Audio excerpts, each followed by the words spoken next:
투자자 여러분들 안녕하십니까, 김영 대표입니다. 자, 오늘 12월 8일 월요일 마감 브리핑 시작하겠습니다.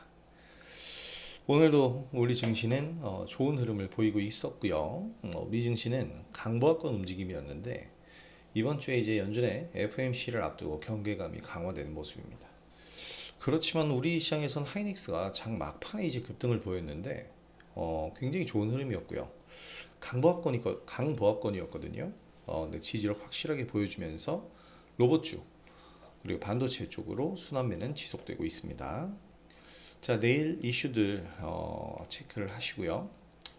소비자 인플레이션 기대치 연준 FOMC 앞두고 어느 정도 참고할 만한 자료가 될 거고, 타레가민 휴메인 CEO가 방한을 한다라는 소식이 있는데 이것이 내일이 맞죠? 12월 9일 국영 AI 기업이에요. 사우디아라비아에. 그래서 뭐 어느 정도나 임팩트를 줄지 모르겠지만 어쨌든 관심은 좀 가져야 되겠습니다. 자, 관심 섹터 변함이 없고요. 오늘도 뭐 로봇 쪽에서 SB 시스템스 지난주에 공개 방송하면서 추천을 드렸던 종목이었고, 캠트로스 중일 이제 갈등에서 일본이 포토레지스트, 그러니까 반도체 감광액을 중국의 수출을 딱 원천 봉쇄하면서 반발 수혜주로 지금 뜨고 있죠. 이 감광액이라는 게 뭐냐면 웨이퍼에다가 숙칠을 해가지고 좀 더 빛 반사를 이용해서 레이저로 그 위에 이제 반도체 도면을 그릴 때 훨씬 더 효율적으로 그리고 확 보이게 할 수 있는 반도체 제작에서의 죄송합니다. 반도체 제작에서의 소재인데, 캠트로스, 뭐 동진 세미캠 관련주들이 굉장히 많이 늘어났어요. 우리나라는 한일 갈등에서의 노재팬 운동을 할 때 처음에는 힘들었지만 결국에는 축적된 기술력으로 감광액을 만드는 데 성공했죠. 그래서 이제 우리 기업들이 중국에 수출을 더 할 수 있다라는 이런 기대감 형성되는 겁니다. 자, 오늘 장 정리를 해보면 이번 주 미 연준의 FOMC 앞두고 미 증시와 이제 우리 증시 모두 경계감을 강화하는 모습입니다. 베이비컷 유력하죠. 특히 이번 시장은 금리 인하 기대감이 많이 반영이 됐다라고 봐야 되는데, 근데 처음에는 금리 인하 가능성이 한 27%대였어요. 근데 지금 87%대까지 올라왔는데 이미 반영이 됐다. 그래서 최근에 지수가 많이 올랐다라고 한다면, 중요한 건 막상 FOMC 결과가 나오는 11일 새벽, 그리고 우리 시장에는 이제 11일 오전장이 되겠는데, 이 장에는 제로소멸 인식이 나올 가능성이 커요. 하지만 더 중요한 것은 점도표로 인해서 향후 금리 인하 경로에 파악하는 이 부분이 더 중요합니다.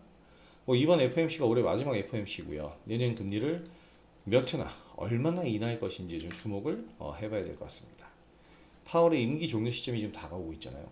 내년 이제 초반이면 내년 상반기에 끝이 나는데, 차기 연준 의장으로 트럼프 대통령의 측근 캐비넷 백악관 국가경제위원회 위원장이 유력하다라는 얘기가 나오고 있는데, 트럼프의 측근이 연준 위원장이 된다면, 연준 의장이 된다면 당연히 트럼프는 지금 금리 인하를 요구하고 있으니까 비둘기파 진영의 힘이 우월해지면서 금리 인하 기대감은 커지겠죠. 문제는 금리 인하를 또 마구잡이로 한다는 게 좋은 게 아니지 않습니까?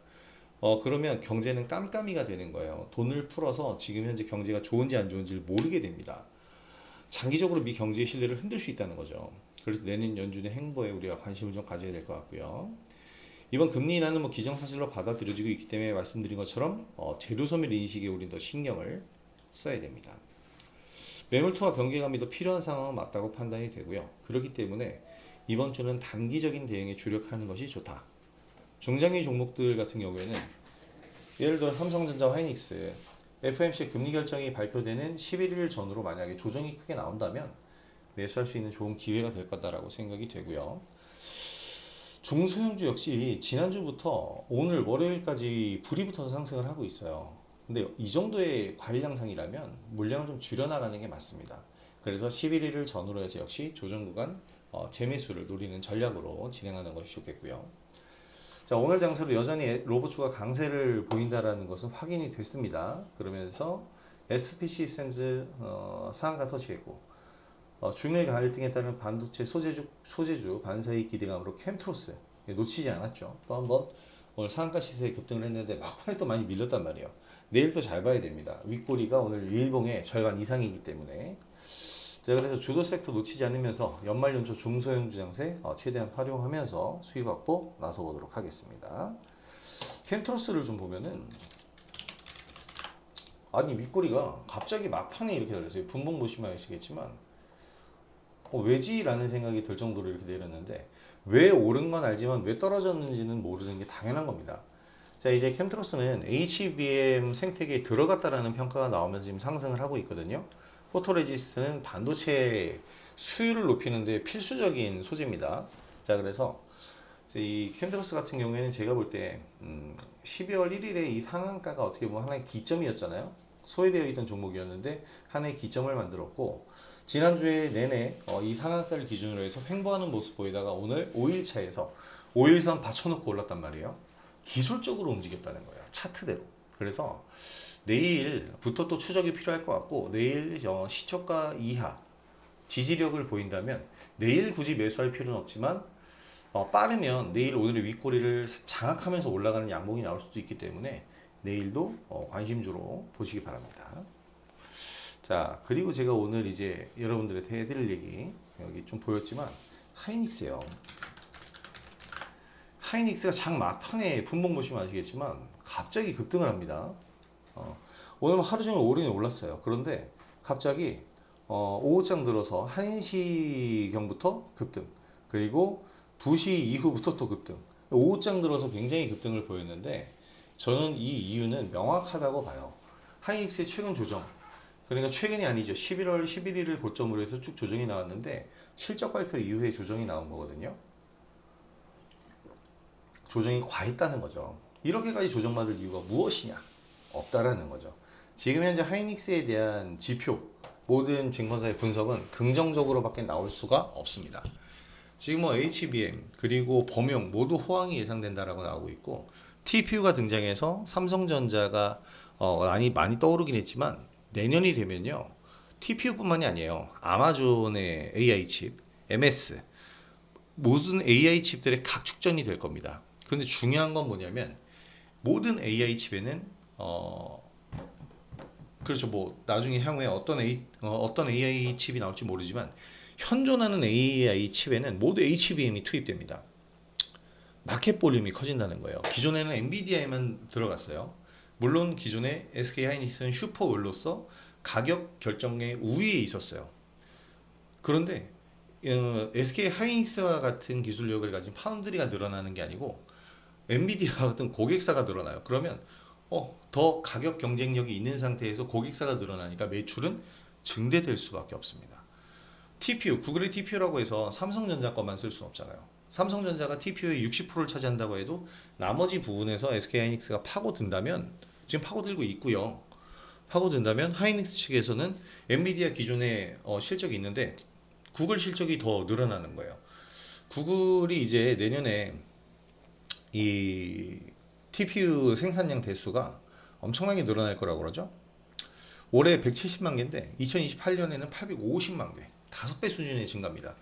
2028년 실적까지 지금 이렇게 나와 있는데 아직 주가에는 이 정도의 이 물량들의 실적이 반영이 안 돼 있다라고 저는 봐요. 그래서 하이닉스의 주가는 추가적인 상승이 나올 거다. 지난주 필살기 방송에서 지난주 금요일 SBS비즈 필살기 방송에서도 제가 분명히 이렇게 얘기했는데 하이닉스는 지금 매수를 시작해야 하는 구간이 맞습니다. 오늘 바로 이렇게 상승했죠. 조만간 이제 또 60만 원대로 올라갈 수 있는 그런 자리들이 나올 겁니다. 지난해에도 뭐 보면은 지난해 6월 달에 여기 25만 원 선에서 고가 찍고 나서 조정을 크게 받았는데 이 이후에도 제가 그랬죠. 그리고 나서 9월 달 9월 24일 여기에 이제 19일이군요. 9월 19일 여기에서 JP 모건의 보고서가 나왔을 때 그 이후를 저점으로 찍고 쭉 올랐는데 좋은 흐름이 나오고 있는 겁니다.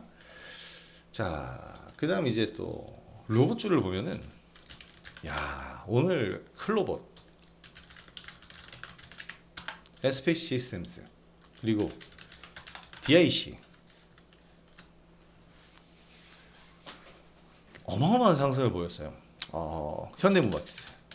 현대무백스도 급등을 보였는데 이 종목들이 상승한 가장 큰 이유는 저는 요거다라고 봐야 한다고 생각합니다. 현대차에서 요 기사가 나왔죠. AI 데이터 센터와 수소 생산기지 등 건설을 검토한다. 뭐 이런 얘기 나왔는데 중요한 건 피지컬 AI 구현 프로젝트 이것이 이제 주요했다고 봐요. 그래서 지금 삼성전자도 그렇고 LG전자도 그렇고 지금 미래 사업을 추진하는 부서의 임원들을 싹 다 교체를 했는데 지금 다 미래지향적인 부분으로 내년을 준비하고 있습니다. 미래지향적인 건 뭘까요? 반도체는 한계가 있어요. 삼성전자랑 하이닉스 이외에는 진행 못하잖아요. 이들 이외에는 진행할 수 있는 기업이 없어요. 현대차가 지금 반도체를 어떻게 만들겠습니까? 하지만 그 반도체를 사다가 데이터 센터를 만들 수 있고 AI를 연구할 수 있고 로봇을 만들 수 있죠. 그래서 지금 모든 이 빅테크들 그리고 우리나라로 치면 대기업들이 이 로봇 산업에 사활을 걸고 있다라고 얘기를 하는 거예요. 이게 무슨 소리야? 하나오션까지도 지금 AI 조직을 신설했다고 합니다. 이런 얘기들이 나오는 이유가 뭘까요? 모든 기업들이 지금 AI 그리고 로봇 산업에서 지금 뒤처지면 안 된다라는 사실을 알고 있다라는 거죠. 자, 그래서 제가 이런 얘기를 계속 드립니다. 결국에는 SK하이닉스 주가 상승 이유가 나왔는데 4분기 영업이익 삼성전자랑 하이닉스 모두 4분기 영업이익 어닝 서프라이즈 예상이 되고 있습니다. 뭐 이것도 여전히 뭐 좋은 흐름을 보일 것으로 예상이 되고요. 자, 어쨌든 이런 부분들에 따라서 지금 현재 우리나라 시장의 이 로봇주들 그리고 AI 관련주들은 우리가 꾸준하게 관심을 가지면서 주력 업종으로서 우리가 대응을 해봐야 된다. 이렇게 정리를 하시면 되겠습니다. 근데 여기서 한 가지 저는 오늘 시장에서 조금은 의아했던 부분이 하나 있어요. 뭐냐면 바로 에코프로입니다. 올라서 안 좋다. 이건 뭐 이렇게 오르면 안 된다. 이런 부분이 아니에요. 오늘 마이클 버리가 또 이런 얘기를 했죠. 오픈 AI는 넷스케이프의 전철을 밟을 것이다. 이런 얘기를 했는데 넷스케이프가 뭡니까? 닷컴 버블 시절에 가장 많이 올랐었던 종목이에요. 그래서 가장 많이 오르던 어떻게 보면 인터넷의 하나의 뭐라고 하죠? 일종의 웹 브라우저 그러니까 인터넷 익스플로러와 같은 부분인데 뭐 결국엔 인터넷 익스플로러와의 경쟁을 하다가 없어졌단 말이에요. 그래서 이거는 굉장히 어떻게 보면은 안 좋은 얘기잖아요. 근데 AI 분야가 그러니까 지금 거품이고 그렇게 안 좋다고 한다면 우리가 생각해 봐야 될 건 이거죠. 자꾸 재민이가 답하네. 재민아이가 답을 하네.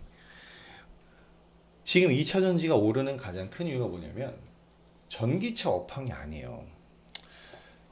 항상 이 2차 전지에 관련해서 애널리스트들이 이런 보고서를 쓸 때 전기차의 부진해도라는 말을 항상 붙입니다.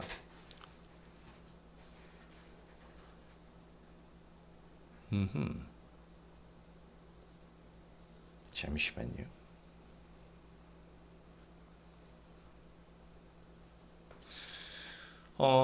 지금 이 전기차의 부진에도 2차 전지가 상승한다라는 부분은요, 어떻게 보면은 약간 아이러니한 거죠. 전기차가 부진하는데 어떻게 상승해? 이유를 봤더니 리튬 코발트 가격이 상승한다. 원자재 가격이 상승한다라는 거죠. 근데 원자재 가격 상승에 따른 주가 상승은 단발성일 수밖에 없단 말이에요. 자, 그 다음의 이유는 ESS 수요 증가로 인해서 2차 전지 주가가 흔들리지 않았다. 그런데 ESS가 수요가 있다라는 건 뭐냐면요, 전력 설비예요. 그러니까 신재생 에너지 그리고 원전 여기서 나가서 AI 데이터 센터까지 그리고 신재생 에너지나 원전도 만드는 이유가 전력이 부족하기 때문인데 전력이 부족한 이유가 뭐 때문이냐면 AI 환경에 대응하기 위해서 전력이 부족한 거거든요. 이렇게 따지면 ESS의 성장성이 부각받으려면 그 전제 조건으로 AI 환경의 성장이 증명이 돼야 되는 거예요.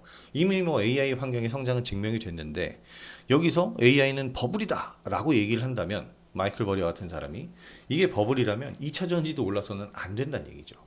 그래서 제가 이 얘기를 해드리는 이유는 뭐냐면 2차 전지도 지금 오르는 게 당연해요. 왜냐하면 AI 환경은 더 커질 테니까.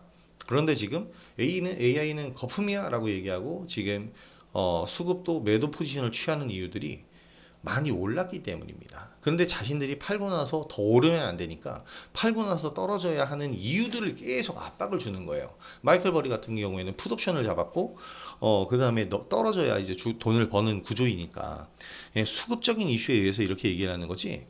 자신들의 입장에 따라서 자신들에게 유리한 얘기들만 하고 있다라고 보시면 좋을 것 같습니다. 그래서 2차 전지가 오르는 것 당연한 거예요. AI 환경이 성장하니까 전기차 위에 다른 시장을 만든 거니까. 하지만 이제 너무 이제 가파른 급등을 쫓아서 매수하지 마시고 또 AI 관련주들 대표적으로 최근에 조정받았던 삼성전자 하이닉스를 봅시다. 조정을 받았는데 이 조정에 매도하는 게 아니라 오히려 매수 관점을 보면서 보다 더 효율적인 매매 전략을 취하시는 게 좋다. 이렇게 정리를 해드리도록 하겠습니다.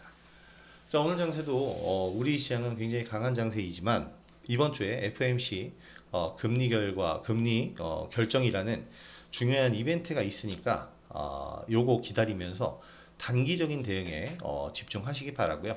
조정 구간에서 딱 다이렉트로 쏠 수 있는 매수할 수 있는 그런 컨디션들을 유지를 하면서 수익을 확보해 나가시기 바랍니다. 자, 오늘 장에서도 수익 올리신 투자자 여러분들 수익 정말 축하드리고 여러분들이 앞으로도 꾸준하게 수익을 올릴 수 있도록 제 영상이 많이 도움이 됐으면 좋겠습니다. 자, 오늘 영상도 도움이 되셨다면 구독하기와 좋아요 한 번씩 부탁드리도록 하겠고요. 오늘 영상은 여기서 마무리하도록 하겠습니다. 자, 저는 내일 영상으로 다시 찾아오죠. 김영대표였습니다. 감사합니다.